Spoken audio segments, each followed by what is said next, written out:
Hello दोस्तों, स्वागत है आपका अपने चल तैयारी में। आज हम देखने वाले हैं अर्धवार्षिक आकलन 2022-23 प्रोजेक्ट कार्य कक्षा 8 के विषय यहाँ पर होने वाला है हमारा। देख लीजिए, यहाँ पर विषय हम विज्ञान का हल देखेंगे। तो यहाँ पर देख लीजिए, विज्ञान विषय का हल देखने वाले हैं। इसमें आपका पूर्णांक जो रहने वाला है 20 नंबर का होने वाला है और आपको यहाँ पर समय अवधि दी जाने वाली है 1 सप्ताह की आपको यहाँ पर मिलने वाली है, यानी 7 दिनों में आपको प्रोजेक्ट हल करके आपको जमा कराना है। तो इसमें पहला नोटिस यही दिया है, आपका नोट्स दिए गए, यहाँ पर नोटिस दिए गए हैं कि 7 दिन का समय दिया जाए छात्रों को और यहाँ पर प्रोजेक्ट बनाने से संबंधित जो भी चीज़ें हैं खोज करने के लिए यहाँ पर प्रेरित किया जाना चाहिए। और प्रोजेक्ट कार्य के लिए शिक्षक बच्चों को आवश्यक निर्देश दे सकते हैं। बच्चों को प्रोजेक्ट कार्य बनाने के बाद कक्षा में प्रस्तुतिकरण करने के लिए भी कहा जाना चाहिए, यानी प्रोजेक्ट के बारे में पूरी जानकारी आप चाहें तो क्लास में जाकर दे सकते हैं। प्रोजेक्ट कार्य व्यक्तिगत या सामूहिक रूप से भी दे सकते हैं।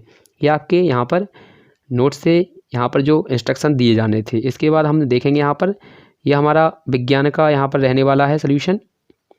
तो ये हमारा विज्ञान का सब्जेक्ट है। यहाँ पर 20 नंबर के आपको यहाँ पर मिलने वाले हैं। क्वेश्चन पहला दिया है, जंतु कोशिका व पादप कोशिका का चित्र सहित वर्णन करना है।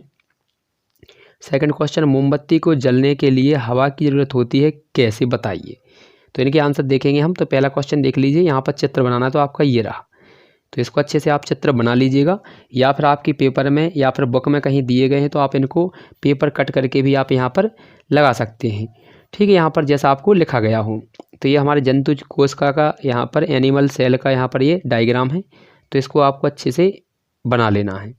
और यहाँ पर ये दिए गए हैं, देखिए यहाँ पर नाम भी दिए गए हैं। ये यहाँ पर प्लाज्मा झिल्ली हो जाएगी, तारक काय हो जाएगा, लाइसोसोम, राइबोसोम, माइटोकॉन्ड्रिया, अंतः प्रद्रव जालिका, कोशिका द्रव, केंद्रक, केंद्रकीय झिल्ली, चिकनी अंतः प्रद्रव जालिका, गोल्जी बॉडी। ठीक है, गोल्जी बॉडी। तो ये नाम दिए गए हैं इसके। इसके बाद जंतु कोशिका के बाद ये हमारा पादप कोशिका का चित्र दिया गया है।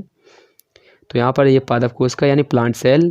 तो इसमें भी यही है, देख लीजिए यहाँ पर ये लिखे हुए हैं। तो अच्छे से इनको आपको ये बना लेना है चित्र, ये बना लीजिएगा, इसी से मिलता जुलता आपका बन जाएगा। ठीक है, तो इसके बाद हमें लिखना है यहाँ पर इनके बारे में पॉइंट। तो देखिए यहाँ पर ये लिखा हुआ है, मैंने अंतर टाइप में इस यहाँ से मतलब लिख दिया है जिससे कि आपको जल्दी समझ में आ जाए। तो देखिए आप यहाँ पर लिखेंगे, इस प्रकार से लिखना चाहें तो आप पहले लिखेंगे आप जो जंतु कोशिका है उसके बारे में। तो हेडिंग डालेंगे जंतु कोशिका और ये वाले पूरे पॉइंट लिखेंगे। फिर इसके बाद जस्ट नीचे लिखेंगे उधर कुछ लाइन छोड़ के ये डालेंगे पादप कोशिका की, उसके नीचे लिख देंगे ये वाली लाइन है। तो ये आपका आंसर हो जाएगा। तो पहला पॉइंट लिखेंगे, इसमें देखिए कोशिका भित्ति नहीं पाई जाती है, प्रायः लवक नहीं पाए जाते हैं। ठीक है, यहाँ पर रिक्तकाएँ नहीं होती, अथवा होती हैं तो बहुत छोटी होती हैं। तारक काय यानी सेंट्रोसोम व्यापक रूप से यहाँ व्यापक रूप में पाया जाता है। कोशिका विभाजन के समय कोशिका एक खाँच द्वारा 2 भागों में बट जाती है जो बाहर से अंदर की ओर बढ़ती है। इसके बाद भोज्य पदार्थ ग्लाइकोजन एवं बाल्यूटिन के कणों के रूप में संचित रहता है। और लास्ट है हमारा जंतु कोशिकाओं में लाइसोसोम पाया जाता है। तो पहले हम लिखेंगे ये वाला इतना। इसके बाद जंतु कोशिका हो जाएगी हमारी, फिर पादप कोशिका के बाद आपको यहाँ पर ये लिखना है। तो ये आपका कंप्लीट हो जाएगा। ठीक है, यहाँ पर ये दोनों आप लिख लेंगे। आप चाहें तो इसी प्रकार से लिख सकते हैं जिस प्रकार से यहाँ पर बने हुए हैं, तो भी आपके आंसर सही माने जाएंगे। इसके बाद देखेंगे अगला। तो इसमें देखिए क्या दिया गया अगला हमारा।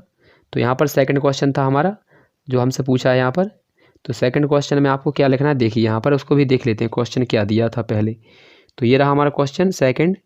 इसमें लिखा है, मोमबत्ती के जलने के लिए ऑक्सीजन की आवश्यकता होती है, मतलब हवा ज़रूरत होती है, क्यों और कैसे, ये बताना है। तो देखिए किस प्रकार से देखना है इसे। तो यहाँ पर देखेंगे, तो ये रहा हमारा यहाँ पर सेकंड। तो इसमें देखिए आपको यहाँ पर एक प्रकार से मोमबत्ती का चित्र बना लेना है इस प्रकार से। तो हमारा मोमबत्ती का चित्र है यहाँ पर। ये मोमबत्ती बाहर वाली है, ये बाहर जल रही है। और ये वाली मोमबत्ती एक और बना लेनी है। इसके ऊपर हमने क्या रखा हुआ है, यहाँ पर ये गिलास से ढका हुआ है। तो आप अच्छे से बना लीजिएगा गिलास को। मैंने इसी प्रकार से आपको ऐसे जस्ट दिखाने के लिए ऐसे ड्रॉ कर दिया है। तो आप अच्छे से गिलास बनाएंगे जिस प्रकार से गिलास थोड़ा लगे कि हाँ ये गिलास है। ठीक है, तो ऐसे कवर कर देंगे इसे, ये गिलास हो जाएगा। ठीक है, तो ये अंदर वाली है यानी गिलास के अंदर वाली मोमबत्ती है और ये बाहर वाली है। तो इसके ऊपर परिभाषा लिखनी है, देखिए किस प्रकार से लिखनी है। तो यहाँ पर लिखेंगे। ठीक है, यहाँ पर पढ़ लेते हैं अच्छे से। देखिए ये परिभाषा है इसकी। फिर इसके बाद यहाँ से देखेंगे, देखिए क्या लिखा है। ऐसा प्रतीत होता है कि गिलास से ढकी मोमबत्ती इसलिए बुझ जाती है क्योंकि वायु का वह घटक जो मोमबत्ती के जलने में सहायक है वह सीमित है। ठीक है, यानी यहाँ पर दर्शाया गया है। देखिए यहाँ पर मैं आपको दिखा देता हूँ। यानी इनका कहने का तात्पर्य परिभाषा के हिसाब से कि यहाँ पर इस गिलास में कुछ ना कुछ थोड़ी बहुत यहाँ पर हवा भरी होगी जब हमने इसे मोमबत्ती के ऊपर रखा होगा। तो जब तक वो यहाँ पर ऑक्सीजन भरी होगी, हवा भरी होगी, तब तक वो मोमबत्ती जलती रही होगी।